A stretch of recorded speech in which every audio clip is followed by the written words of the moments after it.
Hi, this is Professor Pratik Joshi, and today we are going to meet CA Harsh Bhojani. He has been into this profession since long. He has also hired few of the B.Voc students, and at the same time, he is having very nearby experience with the students. Sir, welcome to this interview, and just want you to introduce yourself, if it is possible, and your company especially. Yeah. Hi, I am Harsh Bhojani. I am a chartered accountant by profession. Currently, my company's name is Orenda Finso LLP, where we provide unsecured funding to MSME clients. So, in this company, we work with businesses, those who are already working in the field of unsecured funding and providing loans to their customers. So, this is a B2B setup. And for this work, I have hired B.Voc students previously. So, आप अगर समझा सको या फिर if you can explain this, what is a B2B setup when it Definitely. comes to, can we call it a DSA form, or it's NBFC, or what is the business category of finance? First thing. Second thing, how this B2B thing works into finance, and then what do you actually do, like how the entire model works? Okay, sure.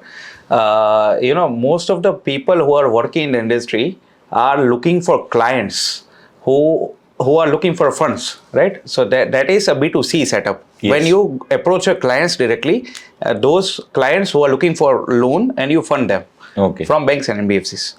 But what we do is we look for agents who are looking for clients. Okay. So our clientele is the agent who is actually processing the loans of their clients. Okay. Because you see, all banks and NBFCs do not empanel every person in their company. So there is a process. There is a company who is empaneled with the banks and NBFCs. Their company has to process the files and submit them in a manner that the banks and NBFCs demand. True. So we process them, and the files that is sourced to us are given by the agents who are working with us. Okay. So most of our clientele is chartered accountants, company secretaries, tax consultants, accountants, and other people who already have ex-banking experience. Okay, so that's one thing, but you also said that you're working in unsecured loans. So is it the only segment you're targeting, or you're working with secured loans as well, but you're focusing more on unsecured loans? And why so? Right. See, the thing is, the field is tremendously huge, and we are focusing on a niche of unsecured funding because, as per my experience, that is where the demand supply rise. True. See, in retail products, there are 4 or 5 main products. One is home loan, one is mortgage loans, another one is unsecured business loan that we are doing, business loan and personal loans. Okay. And another one that is a huge field called credit cards. Okay. So I have focused on a third field, unsecured business and personal. The reason being that there is still a lack of awareness in the market about why would people opt for this funding. There is still a demand supply gap, as per my knowledge, because the concept of unsecured funding has not reached to the target audience yet. Okay. So I have decided to focus only on this. So if we talk about this asset segment, then these are the areas, and there we have, you focused on unsecured loan. Now, when it comes to, I can't help but ask you, when it comes to unsecured loans, I've seen few companies who are into B2C and targeting teenagers and youngsters, to buy their iPhone, or even when I see any company's advertisement, like if I see any big banks advertisement as well, how do they target is that if you want to buy things, do not worry. Here we are, and we are here to provide you the loans, and that's where the teenagers and all drags towards that. I want to buy Apple iPhone, and let me go for an EMI option and all that. So, what is the ethical dilemma people feels in this industry, and how do you tackle it? See, the thing is that whenever you convert any product's amount into EMIs, it automatically becomes affordable. Yes. So this is the thing that all the big corporates are targeting at this is loan is the thing that makes things affordable. Yes. Even if you want to buy a car, let us take for example, if any person wants to buy a Creta car, Hyundai Creta, which is running in the market. So 15 lakhs is too big of an amount. 20,000 EMI, easily affordable for anyone who is earning at least 35 to 40,000. True. So corporates sell these products in a way to cater to those people who are not so financially literate actually. Okay. This is what I believe. iPhone sales have been driving like crazy in India, and 70, I don't know the actual ratio, but it was given in some research paper that 70% of the iPhones are sold in loans. Oh my God. Okay, And, that's interesting. iPhone sales are driven because of banks actually. Okay. Because they make it so affordable, and the glamour thing works by good marketing techniques. True. So company focuses on marketing, and the selling part is taken care of by the banks and NBFCs. True. It's not technically ethical, but you see, if one company is doing it, the other has to do it. True. So it's just a matter of time when someone starts and all players get into the frenzy and then start funding it. But yeah, the idea also has a merit that it makes things affordable, and it makes better purchasing power. Yes. In the consumers. And so if a consumer takes the decision wisely, then they can definitely use it. Now, when you require any person or any human resource, say for example any interns, or say for example anybody, what kind of job profile they get in your company, that if it is B2B, because yes, candidates or people knows that if they join a bank they have to sell a credit card to the client, or if they join say NBFC which is giving loans, say Tata Capital, then they'll have to serve a client and make the calls. What is going on when it comes to a job profile at your company, what they have to do? Okay, so we have openings for mostly two job profiles. One is sales executive and another one is operations executive. Okay. So we don't just take files from people, we also process them. Okay. So that's where the work of operations executive works. So if any person is working in Tata Capital or HDFC, or take any financer for example, that person will have the SOP. They will know how to process a file in that particular company. We work with 35 plus financiers. Oh, that makes it too much complicated. That's extremely complicated. We have SOPs for all companies, but still is extremely. The learning curve itself is 3 to 4 months for any candidate to be properly understanding what he or she is supposed to do. Okay. So we do have SOPs, but still following the SOP is also a tricky task. Okay. So that also includes a learning curve. Okay. So mostly when I'm looking for interns, I'm looking for operations mostly, more ops than sales, because sales is another thing. Where, when we talk about sales, you first need to have the knowledge of how the file is getting processed and where it should be processed. કોઈ એક માણસ તમને file આપે, they will ask કે ભાઈ આને ક્યાં નાખશું, કઈ બેંક આને ફંડિંગ આપશે. Okay. So for that you need to first have the knowledge of all banks and NBFCs, and then you can provide an optimized deal. Now this is becoming interesting for me, because till now આજ સુધી મને જેટલા લોકોના interviews લીધા છે ઇન્ડસ્ટ્રીમાં, everybody is asking for sales staff. You are the first person who is saying that I look for the operation staff, and you're also the first person which I've heard this for the first time, that through operations you judge people for the sales. Yes. That if you're good at operations, then only. So I still am not getting it. Right. So how a person can become a good at sales if they're good at operations? Because એનો જે attitude છે, ફિલ્ડમાં જવાનો attitude છે. Rather કદાચ તમે અત્યારે કહેશો તો B.Voc ના તો ઢગલોબંધ સ્ટુડન્ટના તમારી પાસે CVs આવી જશે, because everybody wants to go into operations rather than sales. Yes. But then how the complicated operations is, first thing. Second, how it leads to sales. Right. Okay. See, the thing is કે અમારી કંપનીમાં sales જે છે, that is totally dependent on your knowledge. If I send any salesperson for a pitch to any consultant or any CEO or whoever channel is working with, that channel will directly discuss any file with you. That my so-and-so client is looking for 50 lakhs or 1 crore funding. Check the file and then tell me where it will be processed. So to know the optimized deal that you can offer to the client, first you need to know which banks process what kind of files. Okay. So that is where the ops knowledge comes in handy. So, yeah, if I can understand it correctly, when I'm pitching a loan product to somebody who is, a direct client, I have to convince them that please take a loan. Yes. But if that client has already approached some agent, Yes. then that agent will look at how cost effective loan I can give it to my client. Exactly. And I am not approaching that client, rather I am approaching that agent. So for me, the knowledge matters a lot. Definitely. Okay. Agents are always looking for people who can provide a deal which is something out of his knowledge. So we like I said, we are working with many financiers. So it so happens many a times that the agent is not even aware about new companies that have come into the market, or those companies who are already working with, but they don't even know that these companies offer such a lower rate of interest. So that is where our hold lies. Okay. So I want your honest opinion. Sure. Let others have their own opinion, or I have my personal opinion. If somebody wants to join your company, or for that matter any other company in loan segment, should they go for sales or should they go for operations, where they can earn more money? Okay. Money will always be given to a good salesperson. Okay. Not an ops person. Ops is just, whenever I hire people for ops, I always motivate them to go for sales eventually, because ops is something that can be automated. Okay. Ops is not the end goal. Ops, you just, आपके पास file है, process कर दो, खत्म बात. So that is easily replaceable. But when you are working with sales, when you have a huge network working with you, कि यार नहीं, भाई मारू काम गोठवी दे, तो वानी साथ काम करिस. Once you have a tuning with an agent, that agent will follow you everywhere. Okay. Wherever, whichever company you go to, then that sales person has the negotiable hand on the companies as well. Okay. कि यार एक बंदा है जिसने बहुत अच्छा network बना दिया है, and if that person moves, it will directly affect my revenue and profitability. True. So I will have to pay them.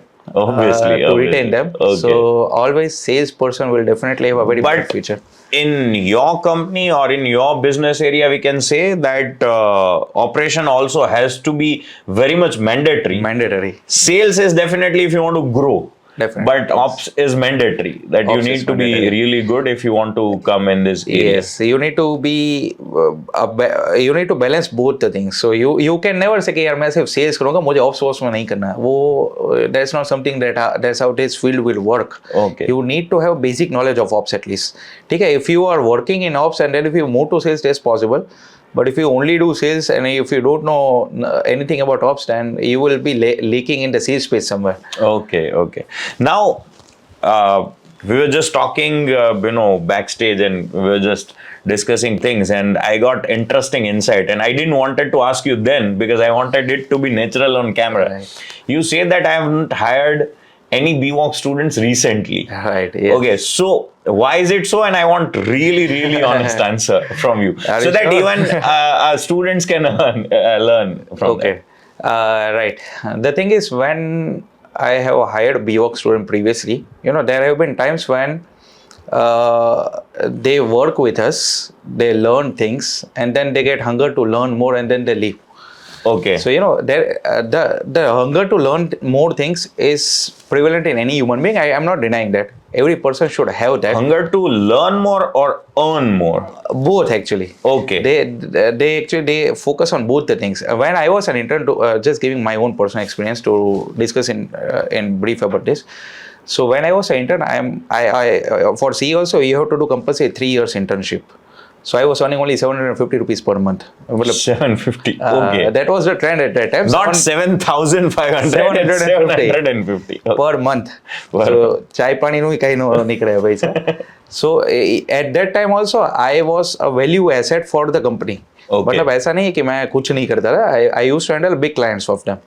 So if I think कि यार મારા 750 રૂપિયાથી કંપનીને લાખોનો ફાયદો થઈ જાય તો મને કેમ નથી આપતા. So that attitude doesn't work at that time because I am actually learning at that time. True. So in this field, it is very easy to see what the company is earning.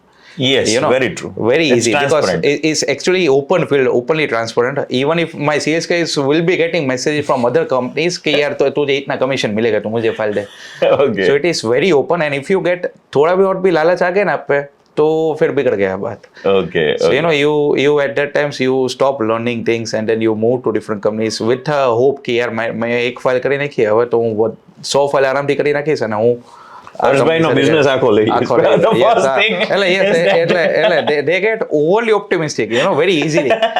I'm not મતલબ એની એજ હોય એટલે એ લોકો એવું વિચારી શકે, કદાચ એવું વિચારી શકે, but you need to be conscious about that. I think કે the real life is not so gloomy. So they actually, yes, this has happened, that they actually discount what kind of the huge experience you bring on the table. Definitely. And that's why your business runs so smooth. They forget everything and they just focus on that commission part or that percentage of payout, that if I get 1 or 2 files or 5 files, I'll earn more than Harshbhai, or I'll earn more than this entire firm, or I'll have my own company. Definitely. Which is not bad. I would tell to the students, yes, to have that dream is not bad, but you cannot ever discount the years of experience you need to put in to make some business better. So yes, you can definitely even give competition to your own employer, previous employer. You definitely can. But at the same time, you need to put in so much efforts and the experience. It never works in short term. Never so I guess works, definitely. to conclude your first point of not hiring B.Voc student is that B.Voc student somewhere in the greed of money lacks loyalty. Lacks loyalty, yes. I am actually, it's not correct to generalize this to all B.Voc students. It's just my experience was such. Okay. I am not generalizing. There may be people who I should have hired who would value loyalty more than this. So then it gives me a second learning, or it should give a learning to the students as well, that because of few students, the entire brand name of B.Voc gets spoiled. And even if you don't want to generalize, you might have thought at one point of time, કે હવે બહુ થઈ ગયું, હવે experiment નથી કરવા, let me work with the experienced people only. Exactly. Okay. That's what I was. And another thing that that brought me to this decision was that I had a small infra at that time. I did not have the capacity to put in 100 employees at that time. So with the small infra, I had to choose between B.Voc interns who might leave, might not leave, and who will definitely leave at the time of exams. Okay. And as compared to that, I had the option of hiring those people who are working in the industry currently, who I definitely will have to pay more, but I will have control over them, at least about leaving with a notice period. Okay. So I would suggest that notice period is very important. Even if you want to leave, then there should be, a say of the employer about how much time they will stay in the organization, at least for a month or two, to find a replacement. True. So yeah, that is also one more learning, that if you have seen the business model of Harsh sir, then you might have got attracted now. Okay, I want to work with this kind of company who's working in B2B or finance sector. But then yes, if you want to work with such companies and such people, you need to be very loyal, you need to be very skillful, disciplined, and at the same time, you need to be very mature. The thing you just said, that yes, a lot of student needs to accept that fact that they don't serve proper notice period, and that gives a very bad image. Yes, exactly. And that strangles the entrepreneur, or that strangles the employer at a times, and then you fed up and you are ready to pay more to someone who is just a bit mature. Definitely. So yes, along with the talent, maturity plays a very big part. Now let us come to the technology part as well, because as far as I know you, like, it's not just a finance company you're running, it's a kind of fintech as well. Yes. And you're integrating technology. So what are those technologies, and how that makes your model simpler or more efficient? Okay. Right. To discuss about that, I will have to give you a brief about what are the operational hindrances that my company is facing, or any company in this field will have to face at some point of time. There are a lot of payment processing mechanisms that we have to do on a daily basis. Like, मैंने 100 agent को empanel कर लिया. That 100 agent will book a business. I will have to cross tally all the business with the MIS that I'm getting from the bank, and then check कि यार ये इसने धंधा डाला है, वो अपने को उसका payout receive हुआ है कि नहीं. Okay. And then I will have to release a payment to them. At times the agent even demands advance, which we have to pay in advance as well, because my industry is doing that. Okay. So I cannot be like, you cannot demand advance. Okay. That agent will move away from our company. So the matching mechanism of the data received from the agent vis-a-vis the data received from the bank, that takes up a lot of time and a lot of manpower of our company, of any company in this industry, whatsoever reason. So what we do is, I have developed a portal. Every agent reports the case in that portal. Okay. And whatever data I get from the bank, I also upload that in that portal. The portal automatically matches the same and gives me a downloadable sheet, which I download. I give it the sheet to my bank, and then payment is processed. Okay. So with this portal, I can easily manage any scale of business. Wow. So this is something which even my peers who are actually very big corporates who are doing return of thousands of crores, even those are still working in fragmented Excel sheets. Okay. So you see, this is where I saw demand supply gap key. Every person, whoever wants to get a payment, they will have to do multiple follow-ups with the corporate. कि यार मेरे payment कब आएगा 3-4 follow-up के बाद ही आता है. No company is proactive in this. Okay. So all I did is कि I'm trying to be proactive. अभी मेरे साथ भी ऐसा होता है. It's not like कि I'm perfect in this, but I'm trying to be proactive, and for this I have integrated tech. I'm using tech a lot to be proactive in this matter. So like tech is your tech especially, is it like continuously building and upgrading, or was it a one-time thing? And why I'm asking is there any IT student who wants to join your company or such other people? Is there a continuous opportunity, or it's just one platform built and then it's done? Like you just need to scale up the business. Say it is a continuous opportunity. The reason being that up until now, I am only focusing on payment processing. But after this, there are still many options where I can explore.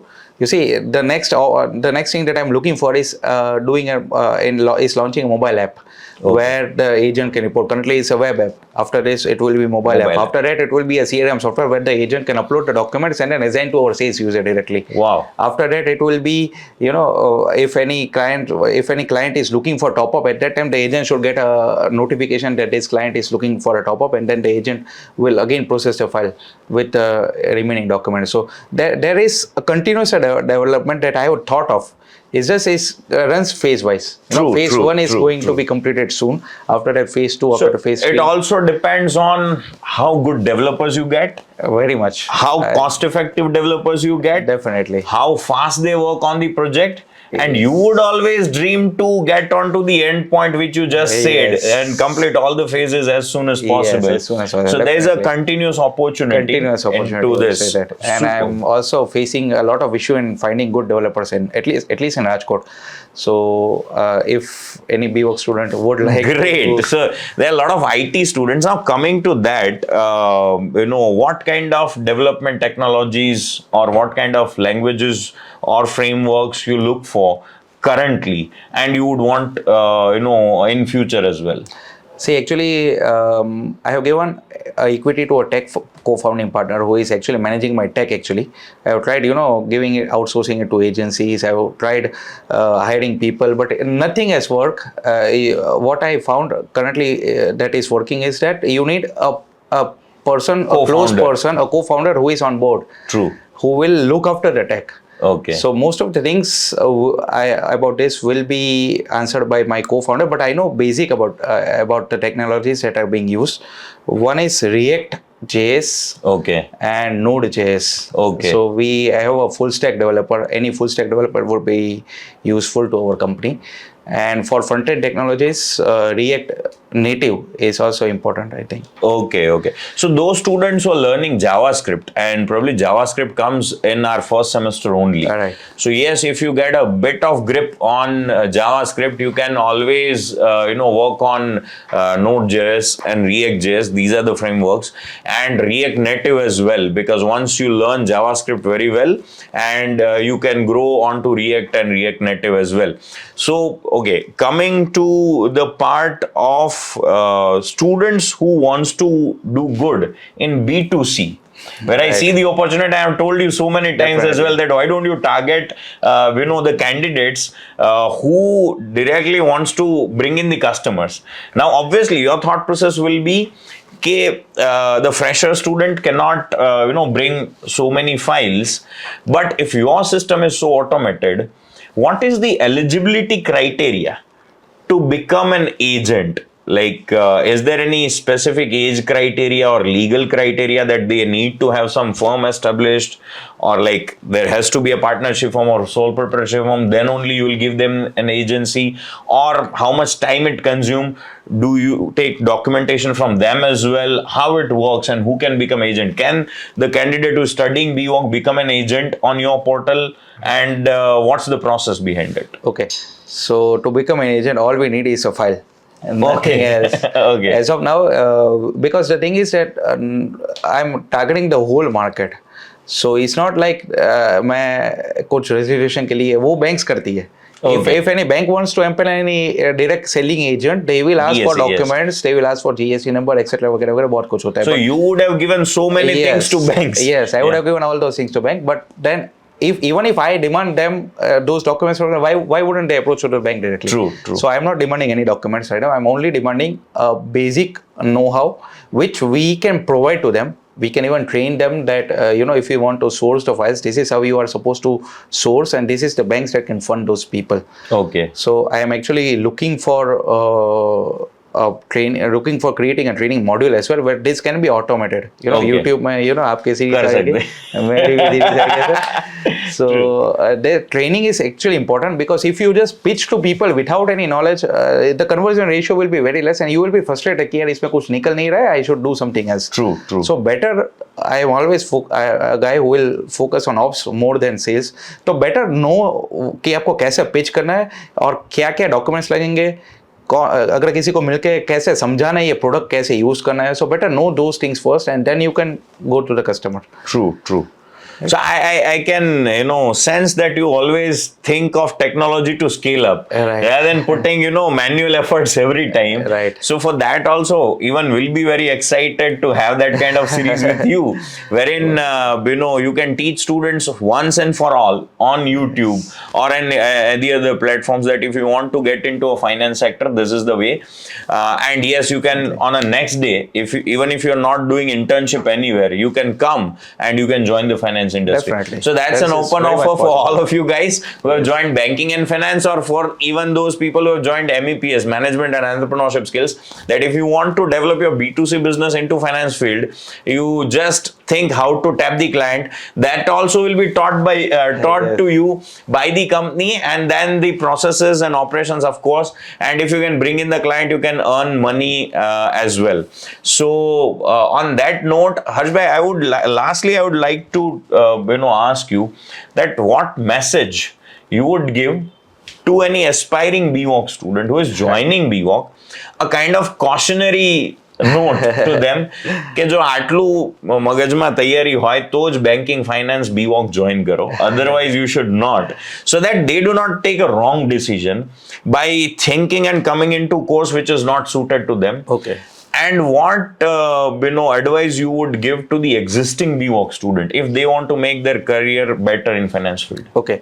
In this field, one of the most important skills that any student should be having is communication skills.